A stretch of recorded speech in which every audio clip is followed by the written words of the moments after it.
Pastor, meu amado, bem-vindo de volta à nossa escola bíblica. Nós estamos estudando o livro de Isaías. Então, pegue a sua Bíblia, pegue o seu caderno de estudos, ore ao Senhor, pede a Ele discernimento, entendimento, conhecimento, sabedoria, pede a Ele proteção, para que nós possamos desvendar dos seus mistérios. Antes de iniciarmos de novo o nosso lembrete, se você ainda não é inscrito no nosso canal, se inscreva, faça isso. Acione o sininho para que você possa receber as notificações de todas as vezes que nós estamos postando um vídeo novo. Você recebe o aviso aí no seu sininho, né? Aviso de que tem um vídeo novo no canal. Se você quiser, se você tiver para quem, pode compartilhar o link dos vídeos. Não é proibido, não tenha receio de fazer isso. Você está fazendo o correto, porque nós aqui estamos tratando dos livros, nós aqui estamos estudando a Bíblia. Então, faça isso, né? Compartilhe o link com os seus amigos, seus conhecidos, seus familiares, os irmãos da igreja e espalhe a palavra de Deus. Ok, amados? Então vamos, agora sim, iniciamos o estudo do livro de Isaías. O livro de Isaías, nós já dissemos aos amados, ele tem 4 grandes divisões. Uma divisão que é a mais pesada, que vai além da metade do livro, até o capítulo 35, que fala sobre a condenação de Israel e a respeito da sua corrupção, dos seus pecados, da sua idolatria, enfim, de tudo aquilo que causou todo esse julgamento. Depois, nós temos até o 39, a descrição histórica, a invasão de Senaqueribe, o que aconteceu com o rei Ezequias. E depois as profecias babilônicas, que vão até o 48, finalzinho do 48, com a invasão do babilônico e o cativeiro lá na Babilônia. E por último, nos últimos 7 capítulos, falaremos sobre o servo e o redentor. O primeiro, então, que é o cumprimento a curto prazo, que vai até o 35, nós subdividimos de novo em acontecimentos vindouros, os 12 primeiros capítulos. Depois, os próximos 10 capítulos, nós vamos falar de algumas denúncias. Do 24 ao 27, o reino de Deus. E do 28 até o 35, Judá e a Assíria. Então, vamos começar com os acontecimentos vindouros, do 1 ao 12. Neste primeiro vídeo, nós vamos falar sobre o capítulo 1. E no capítulo 1, nós temos aqui a subdivisão de alguns oráculos. Então, vejamos lá. Esta parte do livro de Isaías foi provavelmente escrito em 738 a.C.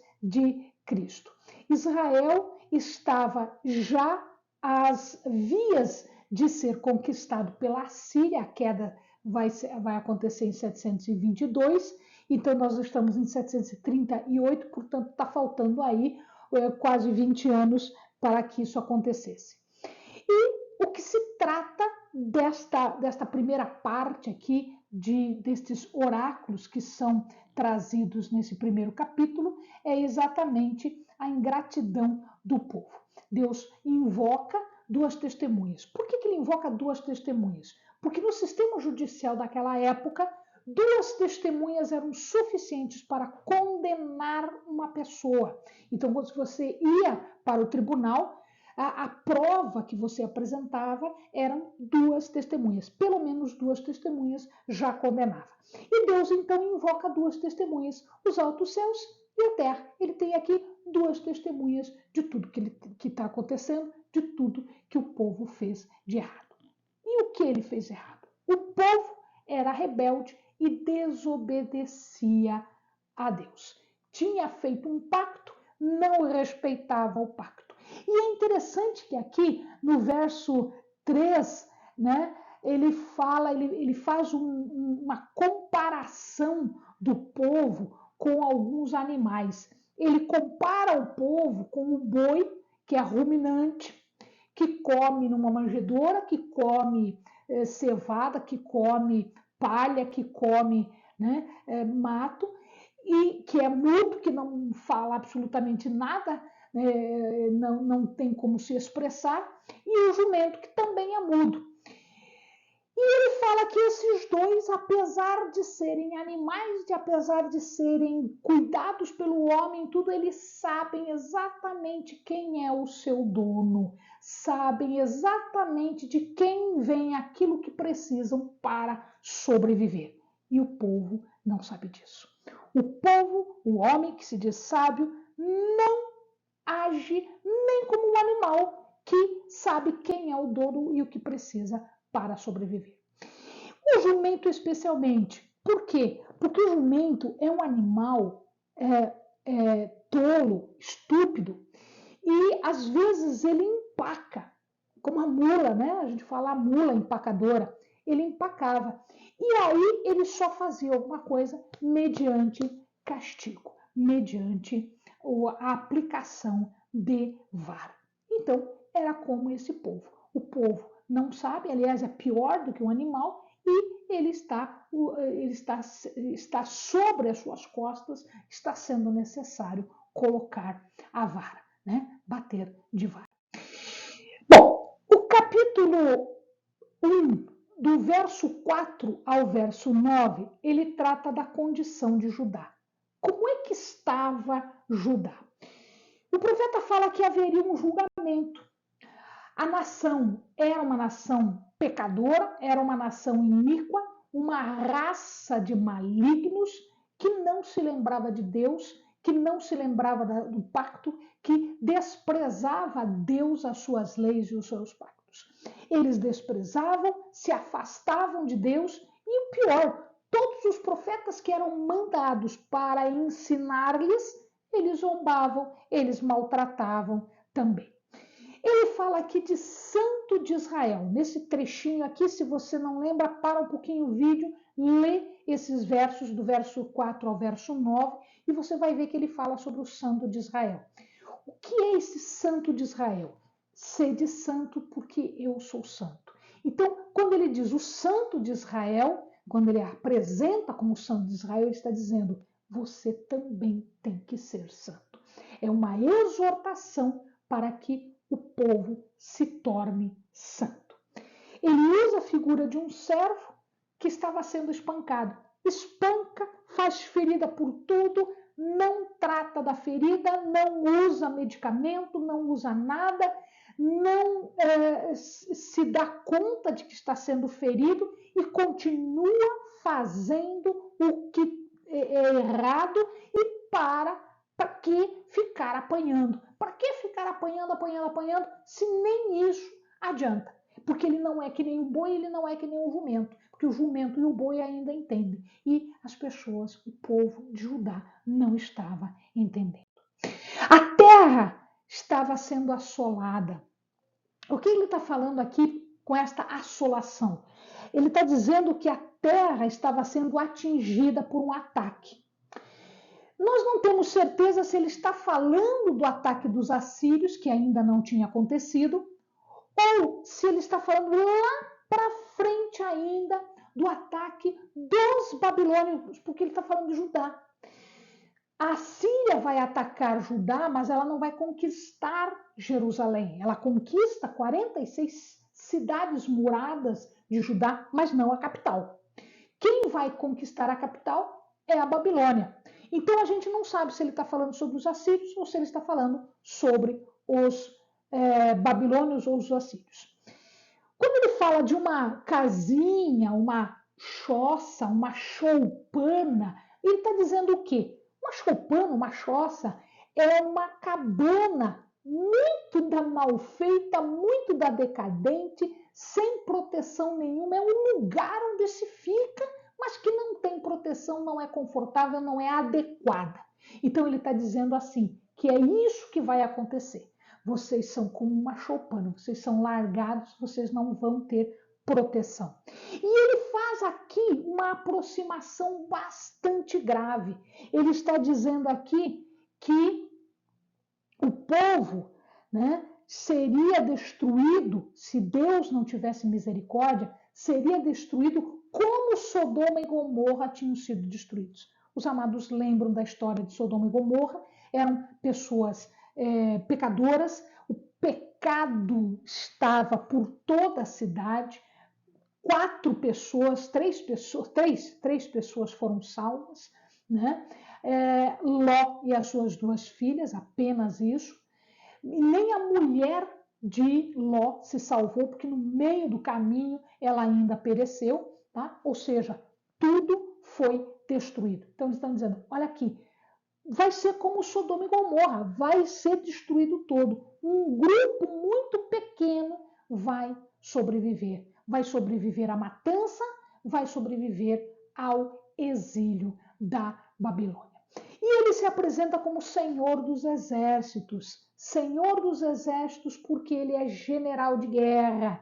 Ele está à frente do exército. O exército de Judá? Não, meu amado. O exército do povo que vinha dominar e conquistar Judá e Jerusalém.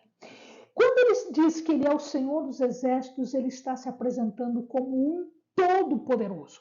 Ele tem todo o poder da guerra, ele é um general vitorioso, vencedor, que ele exerce governo e poder sobre tudo e sobre todos. Na passagem seguinte, que vai do 10 até o 17, Deus apresenta a sua preocupação. Então, se quiser, dá uma paradinha, lê do versículo 10 ao versículo 17, para que nós vejamos aqui as explicações. Judá estava sendo comparada a Sodoma e Gomorra. Mas Deus se preocupa com o seu povo. E aí ele diz, pode haver reversão. Vocês podem se salvar. Como? Vocês podem se salvar se ouvirem a minha voz, se atenderem aos meus apelos, ao meu chamado. Deus diz aqui, ele não quer sacrifício. Os sacrifícios eram hipócritas, eles só faziam de boca, eles faziam exteriormente, mas o seu coração não era de Deus. Eles eram idólatras, na verdade eles mesclavam as duas coisas. E Deus diz, eu não tenho prazer na gordura, eu não tenho prazer no sangue. Por que eu quero gordura e sangue? Não é isso que eu quero. O que eu quero é um coração de adorador. O que eu quero é uma conversão interna, não a palavra vazia, o ato vazio.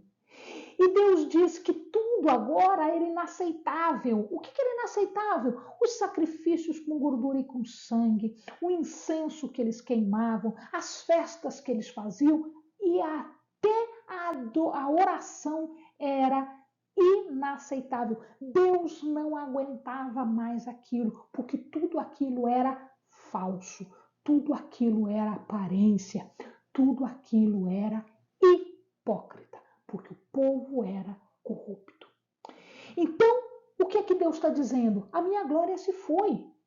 O Shekinah de Deus, que estava com o povo, que fazia parte do diferencial do povo, se perdeu, não existia mais.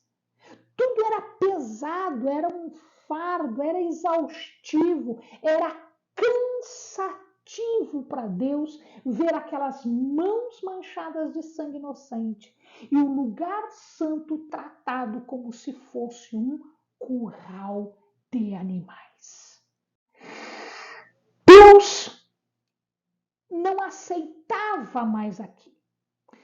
Quando ele fala em estender as mãos, era oração, porque quando se orava naquela época, se estendia as mãos com a palma da mão para cima e se olhava para os céus para fazer a oração.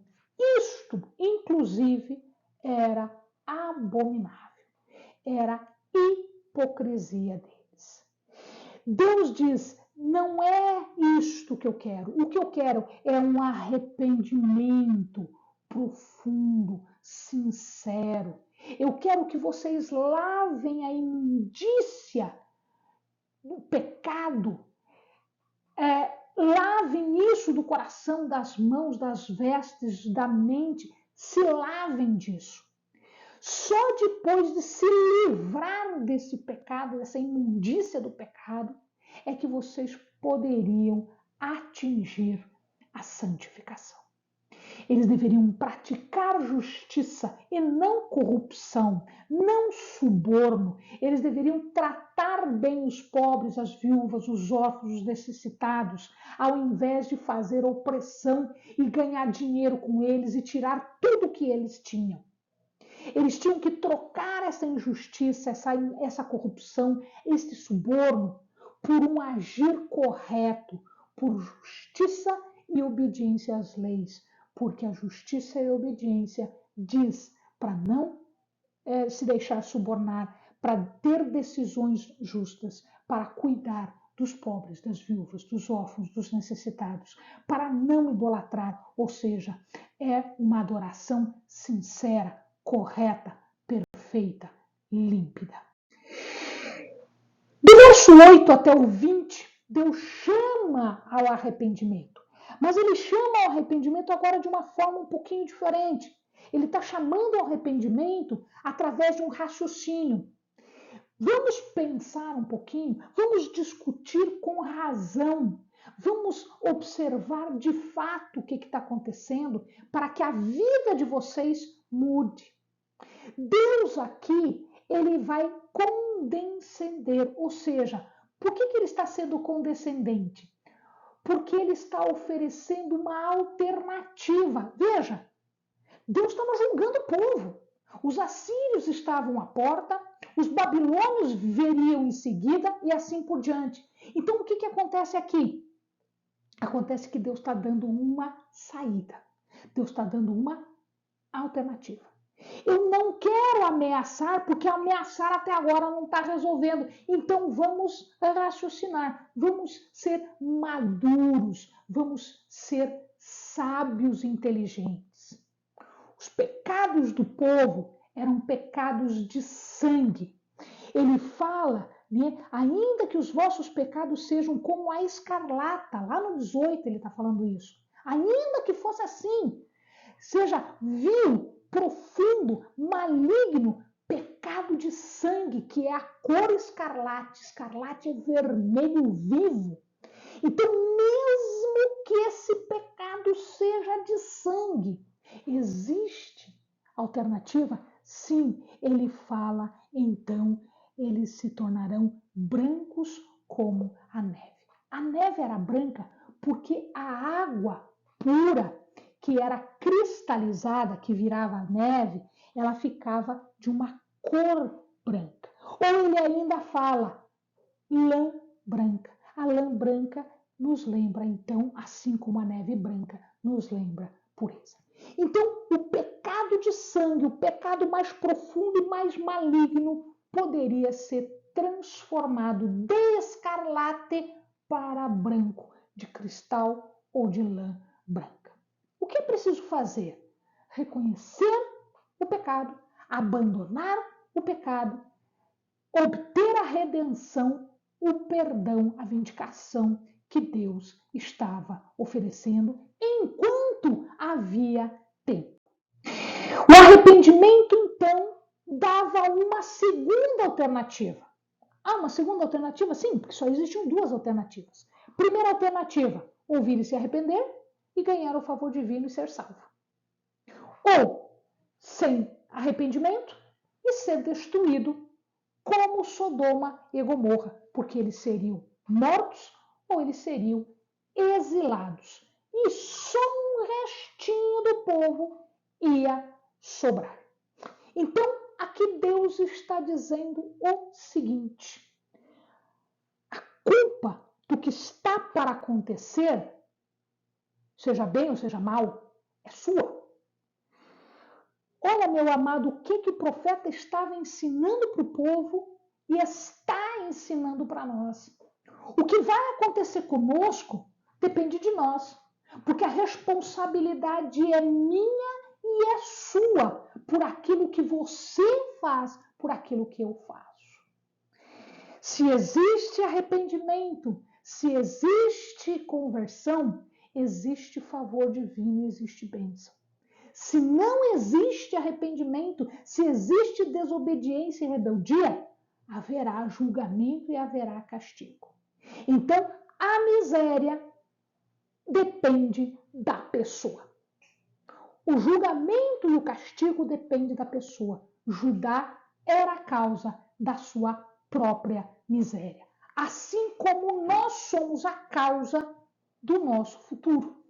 Do jeito que nós agirmos, haverá uma resposta lá na frente, porque só existem duas alternativas. Não existe outra alternativa. Do verso 21 até 23, então agora, existem alguns oráculos de lamentação. O pacto tinha sido quebrado porque eles eram idólatras. Havia uma prostituição espiritual, idolatria, prostituição espiritual.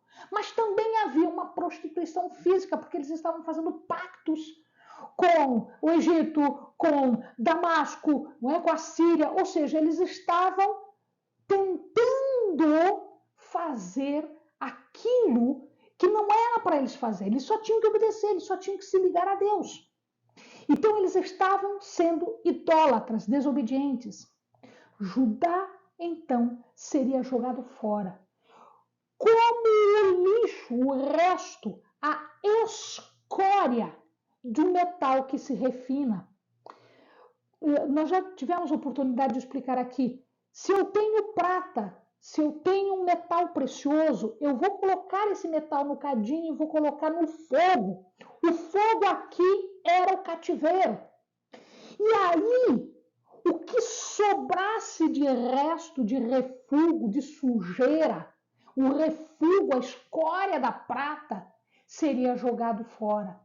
Então, Judá estava sendo chamado de escória, escória de prata, sujeira, ou seja, ele não iria sobreviver ao cativeiro.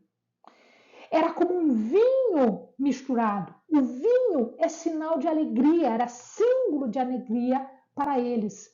O vinho misturado significa, assim como a escória de prata significa que alguma coisa preciosa foi misturada com algo estranho, algo impuro, algo sem valor e estragou tudo. É um vinho aguado, é uma escória de prata. E do que ele estava falando? Ele estava falando da corrupção e da rebeldia. Olha que coisa interessante aqui, né? Sarim são os governantes, os príncipes, os líderes. Sorerim é a corrupção. Então ele está fazendo um jogo de palavras. Governante corrupto, líder rebelde, Sarim, Sorerim. O Sarim era Sorerim. Ele está falando de juízes e testemunhas subornadas. Shalom é a paz, é tudo de bom. Shalmonim é suborno. Então o Shalom estava sendo transformado em Shalmonim. Eles estavam explorando os necessitados. Corrupção, suborno, idolatria, coisa ruim. A lamentação, então, ela continua, né? E vem o julgamento, do verso 24 até o verso 26. E aqui o Senhor dos Exércitos é apresentado de novo. A gente já falou sobre o Senhor dos Exércitos. É o general do exército de Israel que não tem limite para o seu poder. Aqui, este general não estava mais à frente do exército de Israel. Ele estava à frente agora dos exércitos dos povos invasores, porque o poder estava com ele. E quem ganha? Ganha aquele que tem o general, Senhor dos Exércitos, à frente. A ira de Deus estava sendo conduzida para um julgamento, para uma punição. Esta punição, amado, não é uma punição penal, de condenação total, mas de um julgamento e uma punição restauradora. É como um castigo que leva ao entendimento da pessoa, puxa, fiz errado. fui castigado, sofri a pena, agora vou fazer direito, agora vou fazer melhor, agora vou fazer correto. Então, este é o objetivo do que Deus estava fazendo. Então, o julgamento era um refino. Ele usava bastante temperatura, botava no fogo, e usava um produto que se chama potassa, que apressa o processo. O exílio e a guerra contra a Síria e depois contra a Babilônia era o refino, era o cadinho. O que sobra lá no final? A escória, o lixo, vai ser jogado fora. Mas o que sobra? Sobra o remanescente, a prata boa, o que é de bom. E a reforma, não imagine, meu querido, diferente. A reforma começa pelo líder. A reforma começa pelo príncipe. A reforma começa pelo juiz. A reforma começa pelo conselheiro. A reforma começa de cima. A reforma começa com aquele que tem que fazer certo, que tem que explicar, que tem que dar o tom, tem que ensinar, que tem que mostrar e não faz. Ensina errado, é corrupto, aceita suborno, está levando o povo à perdição. É por aí que vai começar a mudança, é por aí que vai começar a reforma. Para que Jerusalém, esta cidade de paz, essa cidade de justiça, Jerusalém, volte a ser uma cidade de justiça. No final do 26 até o 31, nós temos aqui a conclusão do capítulo 1. A justiça é a base da restauração. Eu não posso restaurar o povo sem fazer julgamento, sem fazer justiça, sem dar a cada um aquilo que ele merece, porque existe uma lei que chama-se lei da colheita conforme a semeadura. Eu vou colher aquilo que eu semeei. Então, isto é justiça. E a partir da justiça, eu tenho restauração. Sião vai ser redimida. Sião é um monte onde fica o templo. Seria redimida, seria libertada. Alguns dizem que esta passagem é uma passagem messiânica. Esse finalzinho aqui, né? Sião será remida com a justiça e os seus arrependidos com retidão. Isso tudo que a partir do 27, isso aqui alguns dizem que é uma passagem messiânica, que é um tipo de um apocalipsezinho no final do capítulo, tá? Os pecadores não vão sobreviver, eles são a escória e vão ser jogados fora. Os que se prostituíam com o carvalho sagrado, porque eles faziam os rituais idólatras nos carvalhos e nas árvores, nos cedros grandes, os que se prostituíam com o carvalho sagrado, no jardim sagrado, se afastando do templo, eles seriam destruídos e seriam secos, assim como um carvalho fica quando não tem água. A destruição queimariam tudo. Os pecadores eram a estopa, as obras a faísca. Então a estopa mais a faísca dá um fogo que vai consumir o pecado, que vai destruir o pecado e destruir o pecador. Amém, amados? Bons estudos.